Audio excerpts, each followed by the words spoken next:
Shalom, shalom, gloire à Dieu. Nous allons commencer une série d'enseignements sur les doctrines, afin de pouvoir construire un dépôt solide sur certains thèmes comme la prospérité, comme la doctrine de la foi, la doctrine de la consécration, la doctrine de la prière, la doctrine de l'imposition des mains. Toutes les doctrines qui sont nécessaires afin de pouvoir croître. La doctrine de la parole de Dieu. Nous allons les voir dans ces différentes sessions afin de pouvoir grandir et de bâtir une foi solide pour triompher des adversités qui deviennent de plus en plus nombreuses. Aujourd'hui, nous parlons de la doctrine de la prospérité divine. Qu'est-ce que toi et moi nous pouvons savoir sur la doctrine de la prospérité divine qui va permettre de bâtir une foi solide dans la prospérité, qui va permettre de regarder là où il faut, ne pas regarder ce qui n'est pas scripturaire, ne pas regarder ce qui n'est pas le plan de Dieu. Donc quand on va commencer, nous allons comprendre que la prospérité, ce n'est pas ce qu'on nous a dit. La prospérité, ce n'est pas ce que nous pensons. Il y a plusieurs champs de prospérité. Mais commençons par la définition. Qu'est-ce que la prospérité selon Dieu? La Bible dit que le mot prospérité, c'est salak en hébreu. Salak veut dire se précipiter, avancer, faire des progrès, réussir et être profitable. Donc c'est un mot qui veut dire avancement. C'est un mot qui veut dire une réussite progressive. Alléluia. Ça, c'est la prospérité selon le terme hébreu. Donc, dans le terme grec, la prospérité, selon 3 Jean 1, 2, c'est euodouo, E-U-O-D-O-O, qui veut dire concevoir un voyage, prospérer et diligent, accorder un succès, être heureux. Donc, être heureux, avoir du succès quelque part, ça c'est la prospérité. Mon frère, ma soeur, si tu peux te lever le matin, pouvoir te nourrir, pouvoir avoir du travail, pouvoir être une source de bénédiction, pouvoir imposer les mains aux malades et les malades sont guéris, tu es prospère. Tu as de la prospérité dans ce domaine. Parce que la Bible, la parole de Dieu, elle est spécifique.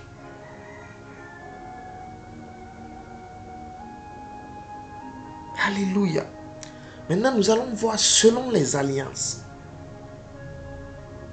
Quelles sont les caractéristiques de la prospérité? L'alliance de la loi et l'alliance de la grâce dans laquelle nous sommes. Quelles sont les spécificités et comment devons-nous considérer la prospérité? Comment pouvons-nous l'acquérir? Parce que nous savons que la prospérité, c'est un don de Dieu.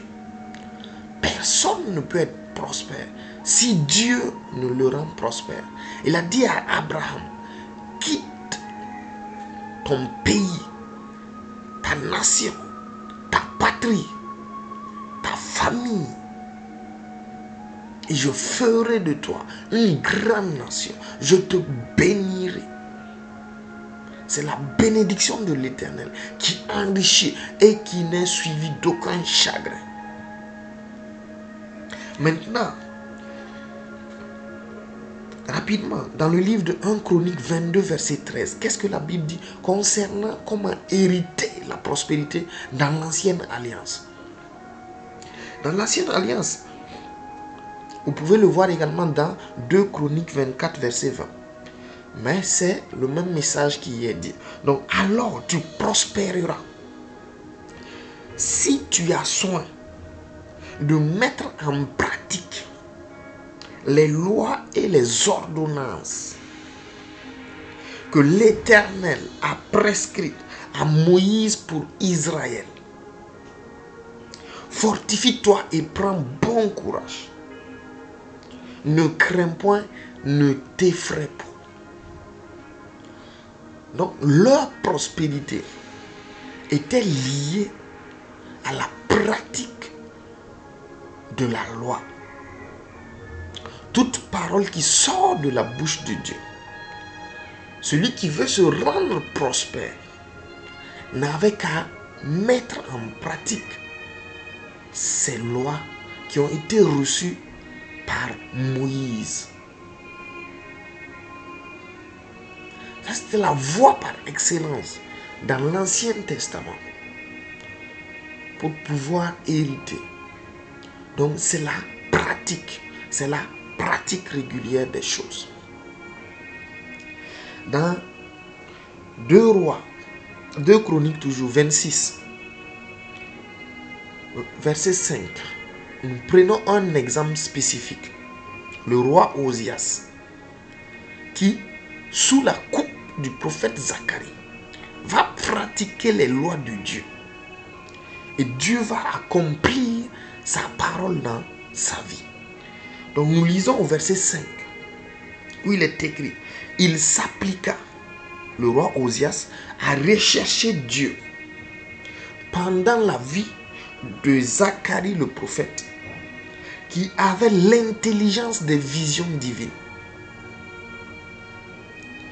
Et dans le temps où il rechercha Dieu, dans le temps où il rechercha l'Éternel, Dieu le fit prospérer. Donc c'était la voie par excellence. La prospérité était attachée à la pratique de la loi de Dieu.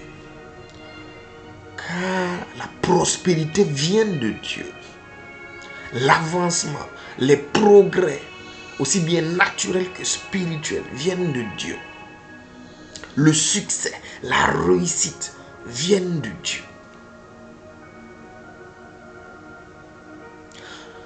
Dans la nouvelle alliance, qu'est-ce qui se passe? La Bible dit déjà que Christ a porté nos souffrances dans Ésaïe 53, versets 4 à 5. Nos maladies, nos péchés, nos douleurs, afin que nous, par la foi, nous recevions ce dépôt de santé, ce dépôt de justification, ce dépôt de sagesse, ce dépôt de rédemption, ce dépôt de prospérité, ce dépôt de richesse. Cela peut se voir dans 1 Corinthiens 1,30 où l'apôtre Paul rappelle le principe de la nouvelle alliance. Il dit, or c'est par lui que vous êtes en Jésus-Christ, lequel de par Dieu a été fait pour nous sagesse, justice, sanctification et rédemption. On peut citer beaucoup de choses.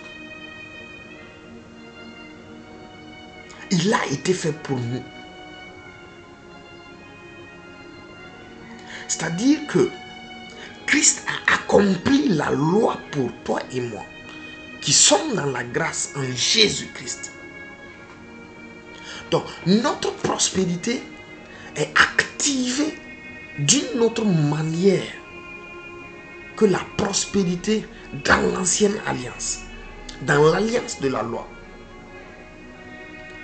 Parce que s'il y a quelqu'un qui a accompli la loi à notre place et qui nous a offert cela sur un plateau d'or, nous n'avons pas la même manière de rentrer dans notre prospérité. Et c'est pourquoi la Bible déclare dans le livre de 2 Corinthiens 8, verset 9, Il dit, car vous connaissez la grâce de notre Seigneur Jésus-Christ, qui pour vous s'est fait pauvre, de riche qu'il était, afin que vous fussiez enrichis. Donc Christ, pour nous, s'est fait pauvre, afin que nous soyons enrichis. C'est un temps passé. Ça veut dire que parce qu'il a donné sa vie à la croix, toi et moi, dans la nouvelle alliance, par la foi, nous rentrons dans cette réalité spirituelle que Christ a fait. Une fois que nous donnons notre vie à Jésus, cette réalité spirituelle est accomplie en nous. Ça dit, le jour où je dis, Christ vient dans ma vie comme Seigneur et Sauveur, ce jour-là, je rentre dans la prospérité divine. Parce qu'il a déjà accompli cela pour moi.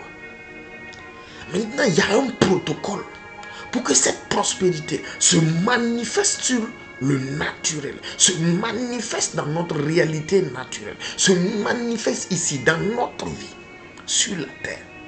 Et c'est pourquoi 3 Jean 2 nous donne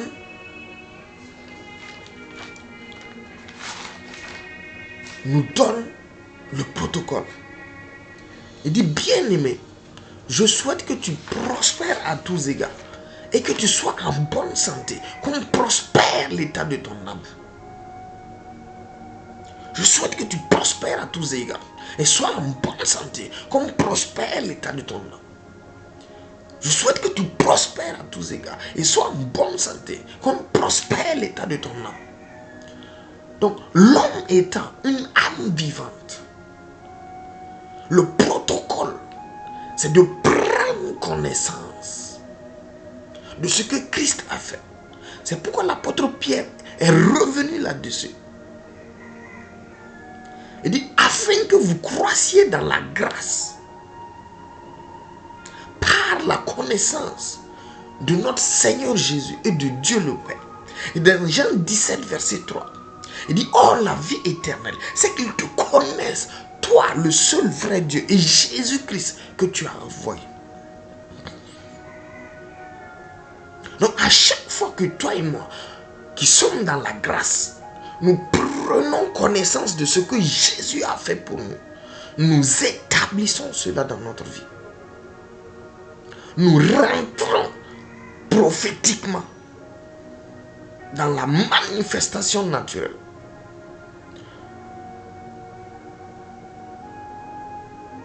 Ça, c'est la grâce de Dieu. Introduire quiconque est en Christ dans une réalité qu'il n'a pas méritée. C'est un héritage. Et les héritages ont des critères d'appropriation. C'est pourquoi ça ne se manifeste pas sur le champ. Voyons les différents champs de prospérité qui s'offrent à nous. Rapidement, dans Luc 2,52. Luc 2,52. Et la Bible dit, et Jésus croissait en sagesse. La sagesse Sophia, c'est-à-dire que c'est la largeur et la plénitude de l'intelligence. Quand tu donnes ta vie à Jésus, ta première prospérité, c'est la prospérité dans la nature de Dieu. C'est-à-dire que tu arrives à un moment où la sagesse, la connaissance, l'intelligence, la crainte de Dieu, le conseil, la force te sont communiqués. Tu vois que tu crois dans ça. Tu vois que tu grandis dans ça. Il y a beaucoup de choses que tu ignorais dans le monde spirituel. Actuellement, quand tu fais un rêve, le rêve est interprété différemment de quand tu n'étais pas en Christ. Pourquoi? Ta sagesse a augmenté, ton intelligence a augmenté, ta connaissance a augmenté, ta relation avec les aspects spirituels de la vie a augmenté. Il y a une prospérité. Mais tu ne sais pas que c'est le protocole divin de la prospérité. Il te faut passer par ça avant d'avoir la prospérité matérielle. La prospérité matérielle ne vient qu'à la 4e position. Il faut d'abord la prospérité dans la nature même de Dieu pour pouvoir marcher dans la victoire. Il faut que tu grandisses dans la nature de Dieu.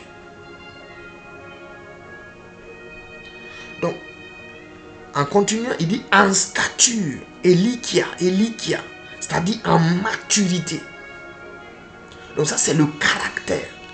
Quand tu vois quelqu'un, tu dis, cet homme-là est mature. C'est quoi tu as vu? C'est son caractère, sa représentation extérieure. Donc quand tu grandis dans la prospérité, quand la prospérité divine commence à se manifester dans ta vie, cela se voit sur le plan de ton caractère, qui est l'amour. Tu deviens doux. Tu ne t'énerves plus comme ça. Tu es rempli de patience. Tu es rempli de compassion quand tu vois les situations. Tu aimes faire les bonnes œuvres. Tu es rempli de bénignité. Tu es fidèle. Quand tu dis une parole, tu te tiens à la parole. Et si tu ne te tiens pas, tu demandes pardon. Tu es en train de grandir dans le caractère d'amour divin. Ça, c'est une prospérité qui doit se passer avant la prospérité matérielle. Tu es en train de grandir dans ces choses-là. Tu es en train de grandir dans ces choses. Et c'est important parce que tu représentes Dieu. Parce que tu as été associé à la nature divine. Tu as été associé à l'ADN divin. Donc de plus en plus, ta marche avec Dieu amène une prospérité dans ton caractère. Si tu faisais un péché il y a 3 ans et que tu es en Christ, tu continues de faire le même péché, ça veut dire que tu n'as pas prospéré. Et c'est en ça que cet enseignement est important. C'est de pouvoir comprendre ce qu'est la prospérité en réalité. Et quels sont les aspects de la prospérité qui manquent dans notre vie. Quelqu'un peut être prospère matériellement. Parce que la prospérité matérielle a d'autres principes. Il y a d'autres principes dans le monde qui peuvent accorder une prospérité matérielle. Mais quant à la prospérité de la nature de Dieu, du caractère divin, et du troisième qui est la prospérité dans la réalité spirituelle, ces choses ne peuvent être transmises que par Dieu. Ce n'est pas possible d'aimer ton prochain comme toi-même si le Saint-Esprit n'est pas impliqué. Ce n'est pas possible.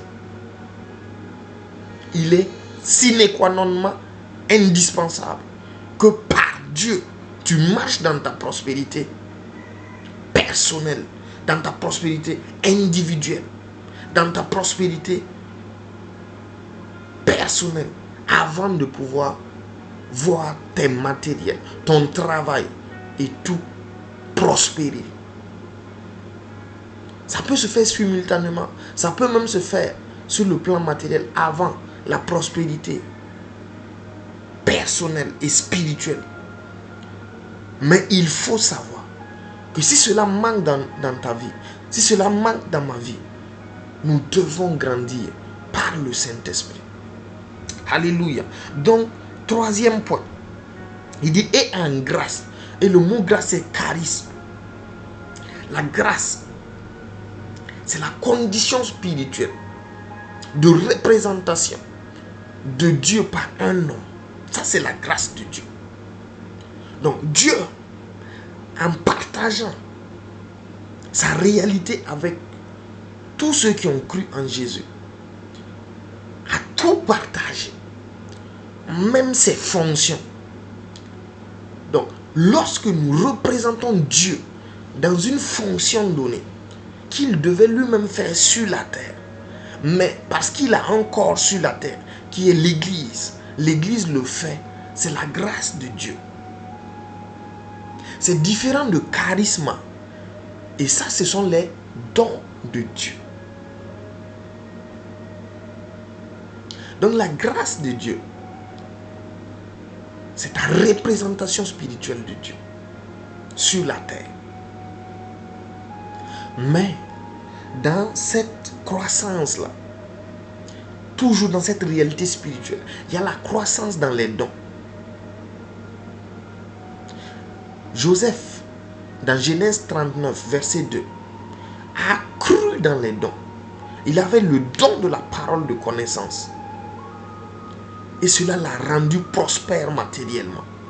Parce qu'il a deviné, il a donné l'explication au songe du roi. Et il a donné la sagesse et l'intelligence nécessaires pour pouvoir triompher de la tribulation à venir. Le roi l'a établi premier ministre. Et il a été totalement dans la prospérité matérielle. Donc, il y a également la croissance dans la foi, toujours dans la troisième prospérité, qui est la prospérité dans la grâce. Jésus est passé par là. Toi et moi, nous également, nous passerons par là. Donc, tu vas commencer à voir que ta foi commence à avoir des résultats. Parce que c'est important pour se positionner vis-à-vis de la parole de Dieu. Tu vas commencer à voir que ta crainte de Dieu augmente. Et tu peux par ça honorer les instructions du Saint-Esprit. Donc le quatrième champ de prospérité, c'est la prospérité matérielle. Je termine le verset qui dit « En grâce devant Dieu et devant les hommes ». Donc devant les hommes, tu vas commencer à croître sur le plan matériel, sur le plan de ton emploi. Si tu étais à un certain niveau, Dieu va commencer à ouvrir les portes d'autres niveaux, afin que tu puisses être épanoui, que tu puisses contribuer financièrement au royaume, que tu puisses participer à l'avancement du royaume par tes finances. Nous n'allons pas trop parler de cette prospérité. Mais dans Deutéronome 8, verset 17 à 18, le Seigneur dit que c'est lui qui nous donne la capacité. C'est lui qui nous donne la force d'acquérir ces richesses-là. Donc, par toutes les prospérités que nous avons vues, par l'un ou par l'autre, le Seigneur va utiliser un pour attirer les richesses matérielles dans nos vies. Car 2 Corinthiens 8, verset 9 dit: vous connaissez la grâce du Seigneur Jésus. Étant riche, il s'est appauvri pour que nous soyons enrichis. Donc, de plus en plus, lorsque la nature de Dieu est formée en nous, Dieu peut nous donner des idées de sagesse, des idées de projets qui vont permettre d'être épanouis sur le plan matériel. Il peut, par la nature de Dieu, par la douceur, attirer des bénédictions dans notre vie. Par les dons, tu peux par tes dons acquérir des richesses. Et c'est le protocole divin de la prospérité divine. La prospérité. La prospérité. Dieu souhaite que nous prospérons à tous égards. Demeurez bénis. La prochaine fois, pourrons compléter par d'autres doctrines. N'hésitez pas à vous abonner à la chaîne. Likez, commentez et faites voyager ces enseignements qui vont édifier certainement plus d'un dans le monde. Shalom, shalom.